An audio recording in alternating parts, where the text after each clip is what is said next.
9వ అధ్యాయము ప్రారంభమవుతున్నది. అమ్మాయి లోపలికి వస్తారా? ఇటువంటి లోపలికి వచ్చండి. దాంట్లో కూర్చోతాం. మా పెద్దమ్మ మహాదే. ఇక విష్ణు పార్షద యమదూతల యొక్క విభాగం ఈ రోజున. ఓ యమదూతలారా, మేము విష్ణుదూతలము, వైకుంఠం నుండి మేము వచ్చితిమి. మీ ప్రభువుకు యమధర్మరాజు ఎటువంటి పాపాత్మను తీసుకుని రమ్మని మిమ్మల్ని పంపెను అని ప్రశ్నించది. అందుకు జవాబుగా యమదూతలు చెబుతున్నారేమనయ్యా అంటే, ఓ విష్ణుదూతలారా, మానవుడు చేసినటువంటి పాప పుణ్యాదులను సూర్యుడు, చంద్రుడు, భూదేవి మరియు ఆకాశము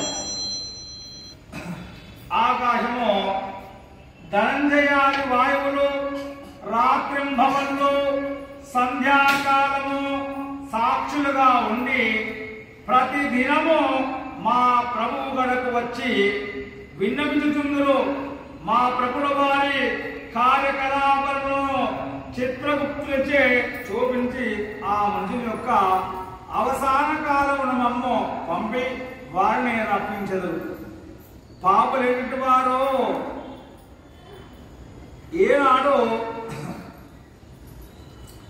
ఏనాడు కూడా వేదోక్త సదాచారములు విడిచి వేదశాస్త్రముల నిందించిన వారును, గోహత్య బ్రహ్మహత్యాది మహాపాపములు చేసిన వారు, పరస్త్రీలను కామించిన వారు, పరాన్న భోక్తలు, తల్లిదండ్రులను, గురువులను, బంధువులను, కులవృత్తిని తిట్టి హింసించు వారును, జీవహింస చేయవారును, దొంగ పద్ధతులతో వడ్డీలు పెంచి ప్రజలను పీడించి వారును, జాగ్రత్తము చోరుస్తుంచే భ్రష్టుల వారును, ఇతరులను ఆస్తి స్వాహా చేయవారును, హత్య చేయవారును, శరణ వారిని కూడా వదలకుండా బాధించేవారును, చేసిన మేలు మర్చిన కృతజ్ఞులను, పెండిలు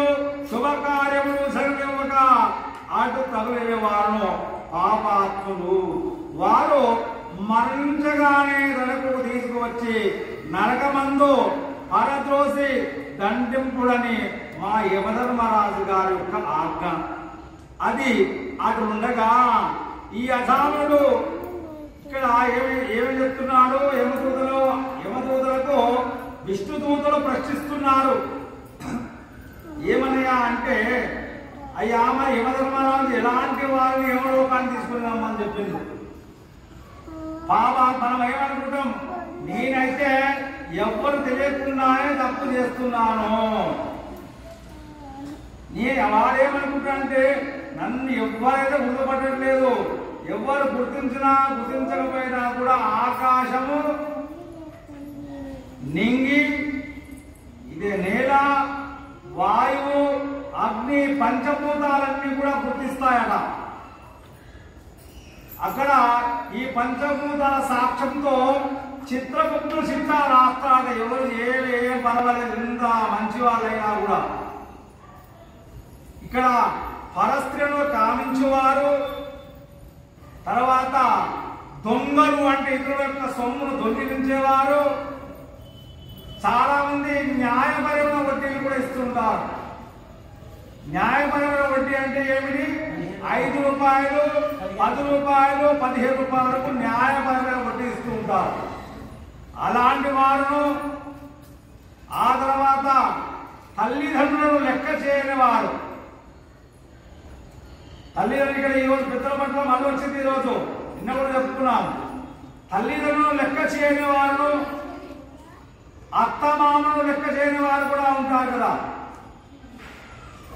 మగవారేమో తల్లిదండ్రులు లెక్క పెట్టారు, ఆడవాళ్ళు అత్తమామను కూడా కొంతమంది, అంటే మీ ఎవరిని ఉద్దేశించి చెప్పాలని ఇక్కడ ఆడవాళ్ళు చేసినప్పుడు అత్తమామను చూపిస్తూ ఉంటారు.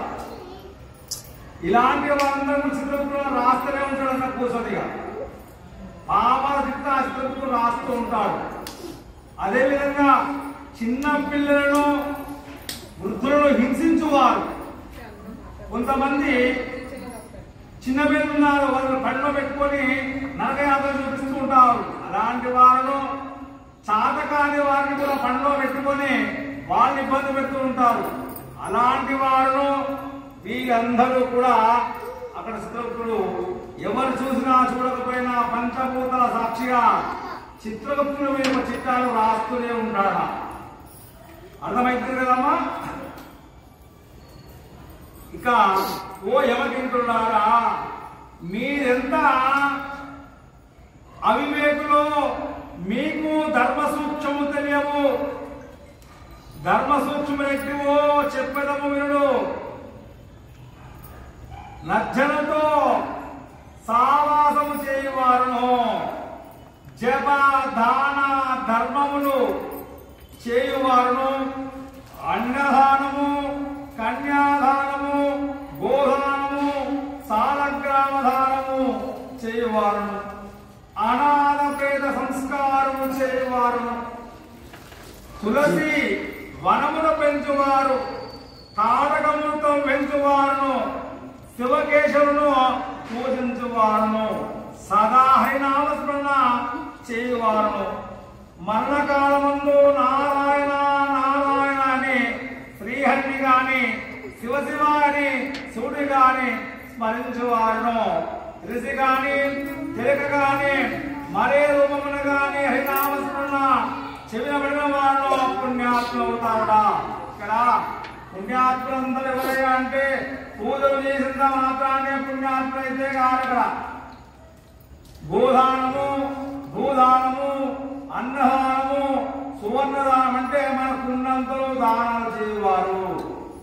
మరి భూదానం గోదానం అంటే ఇప్పుడు కోట్ల కొద్దిగా భూమి అయిపోయింది, లక్షల కొద్దిగా బంగారమైంది.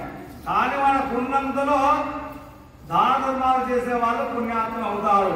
అది కూడా ఏ కాలం చేతనైనా భగవంతుని నామస్మరణ ప్రేమగా ఎవరైతే వేస్తారో వారు కూడా మోక్షానికి అర్హులవుతారు.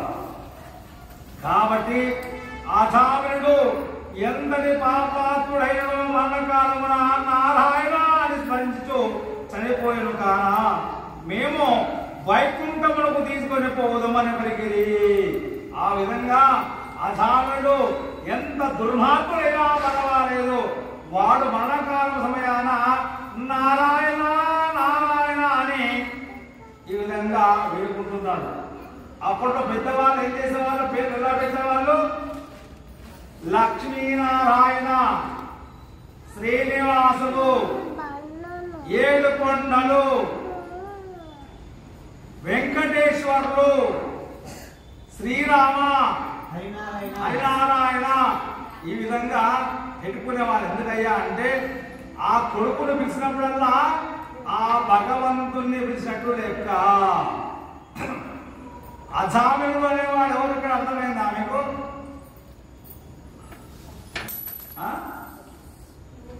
అజామినుడు అనేవారు ఎవరు? అయితే ఒక రాజు సొంత కూతురుతోనే సంసారం చేసి కొడుకులు కన్నాడు అన్నమాట. ఆయనకు కూతురుతోనే సంసారం చేసి కొడుకులు కన్నవాడు. అలాంటి వాడైనప్పటికీ కూడా ఆ సమయాన అసలు వాడికి క్షమాభిక్షణ లేదు వాస్తవాన్ని చెప్పాలంటే కదా. అయితే మరణకాలంలో కొడుకులు పిలుస్తుంది ఏమని అంటే నారాయణ నారాయణ నారాయణ నారాయణ అని మరణకాలంలో ఆ కొడుకు ఈ విధంగా పిలుస్తున్నాడు. కాబట్టి మోక్షానికి అర్హుడైన, ఎందుకు తెలియకుండానే వాడు భగవంతుని నామస్మరణ చేశాడు కాబట్టి మోక్షానికి అర్హుడైనాడు. ఆ విధంగా అజామినుడు విష్ణుదూతల యమదూతల సంభాషణని కూడా ఆలకించి ఆశ్చర్యం, ఓ విష్ణుదూతులారా, పుట్టినాడు నుండి నేటి వరకు శ్రీమన్నారాయణ పూజ కానీ వ్రతములు కానీ ధర్మములు కానీ చేసి ఎరగను. వర్ణాస్త్రములు విడిచి కుల భ్రష్టుడనై నీచకుల కాంతులతో సంసారము చేసింది. నా కుమారుడున్న ప్రేమచే నారాయణనంత మాత్రమున నన్ను ఘోర నరక బాధ రక్షించి వైకుంఠమునకు తీసుకొని పోతున్నారు. ఆహా, నేనెంతటి అదృష్టవంతుడను! నా పూర్వజన్మ సుకృతము, నా తల్లిదండ్రుల యొక్క పుణ్య బలమేను రక్షించినది అని పలుకుతూ సంతోషముగా విమానానికి వైకుంఠమునకు ఎగను. కావున జనక చక్రవర్తి తెలిసి గాని తెలియక గాని నిప్పును ముట్టినా ఏమవుతుంది? తెలిసి ముట్టినా తెలియకపోయినా నిప్పును ముట్టినట్లయితే ఏమవుతుంది? అది ఎట్లాగో చేయగలుగుతుంది.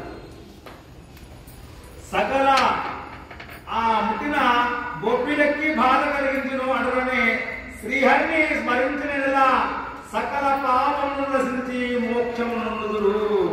ఇది ముమ్మాటికిను నిజమని చెబుతూ ఉన్నాడు అక్కడ. ఈ విధంగా 9వ అధ్యాయము సమాప్త.